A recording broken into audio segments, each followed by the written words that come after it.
Are you on the line there, Terence? I'm hanging in. All right. How you doing, buddy? I'm here. I'm up. I don't know how long we can do it with cellular from Hawaii, but I'm willing to give it a whirl. Well, you sound good on this end. Yeah. The phone line's much better than the last time we had you on the show. This is another time period where people haven't heard this information before, and I don't know if they realize how ancient this plant is, the marijuana cannabis plant.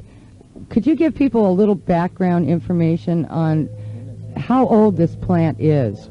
Well, probably this plant is as old as agriculture. In fact, probably much older, because it has so many uses, you know, as food, as fuel, as fiber, as animal fodder. It was really just there when we came out of the darkness of pre-civilization, and it grows very well across the Middle East, the kind of areas that human populations were migrating into. I think it's arguably one of the oldest cultivated plants. Now, this plant's been used in many different ways down through the millenniums of time. What are some of the things that you found in your research that the plant's been used for? Well, I'm particularly interested in the intoxication of it and how that's affected various cultures. And one of the interesting things about that is how recent smoking cannabis is. In the 19th century, people who were experimenting with cannabis for its psychological effects were eating it. As far as the other uses, you know, I think probably we find cordage and impressions of weavings on the sides of clay pots that go back nearly 7,000 years. And that cordage probably was hemp. And that was Catalha. It's been used as a basis for material culture that long, and it's also been used as a basis for, the imaginative and theatrical and fun side of things. One of the things we learned from Lynn and Judy Osborne's book, Green Gold, The Tree of Life, Marijuana and Magic and Religion, is that the ancient sacred incense that was burned in all the temples of all religions was actually hashish, and that the Scythians, for instance, had felt tents that they built, and they would stick their head into it and breathe in the smoke or vapors from the hashish or cannabis buds. Yes, that's in Herodotus. Right. And I talk about that in my book, Food of the Gods, as well. I think that's the earliest literary mention of cannabis. Can you hear me? Yeah. That's the earliest literary mention. But, as I say, the presence of cordage and weaving. In my book, I talk about how all the words associated with storytelling, like spinning a yarn, unraveling a tale, tying up loose ends, these are all words associated with weaving and spinning. And I think probably, in the long hours of the Paleolithic, people made cordage and they wove, and they were high on cannabis, and they told stories. It helped them recite the database of the culture, and of course children were present, observing all this, learning the stories and the ways of the weavers. Well, I think one of the interesting things I find about this plant is the way it opens up doors of communication amongst people.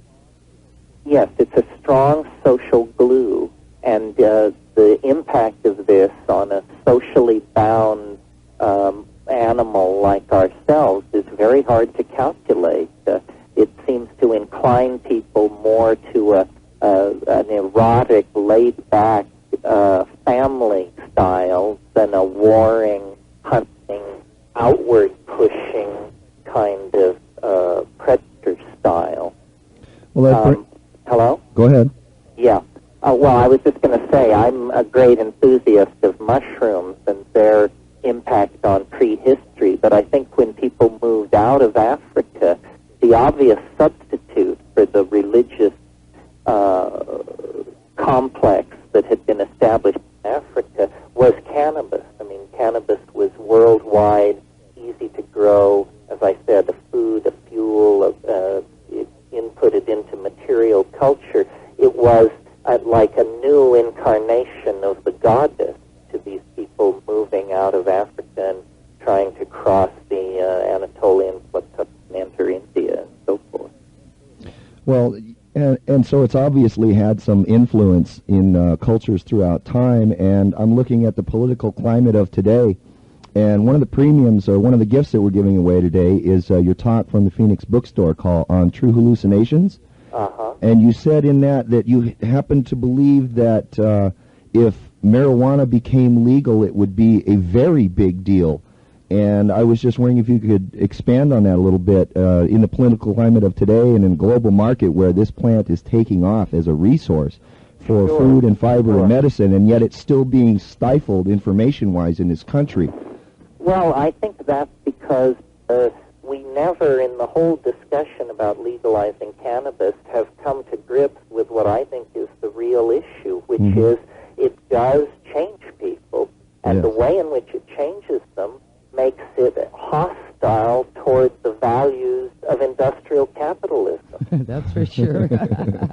And yet it provides a base for an economic recovery. As a product itself, but as a habit, it makes you very uninterested in the values and schedules and hierarchies of industrial society. So I've always felt that it was being suppressed with that fully in the mind of the suppressors, that this is very, very important, I think, to how society and social polity will develop in the future. The question being, will it be with or without an ambiance of cannabis? And I think cannabis, promotes Gaian values, feminine values, community values, and a hard look at the other set of values, unbridled materialism, that is being sold in the media marketplace. That's right.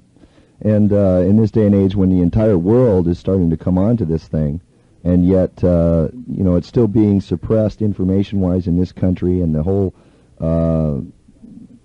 Well, I've always felt that when the whole world was free and enlightened, that probably the United States would be the last bastion of constipation and crypto-fascism on the planet. I think you're right, bro. Yeah, I know. It's amazing that we stick with it. And that's the other thing, is that throughout time, against all opposition to do otherwise, there's been a certain faction of people on this planet that have continued to keep this seed alive. That's and right. over the centuries, over millennium, and continue to use it against all opposition to do otherwise.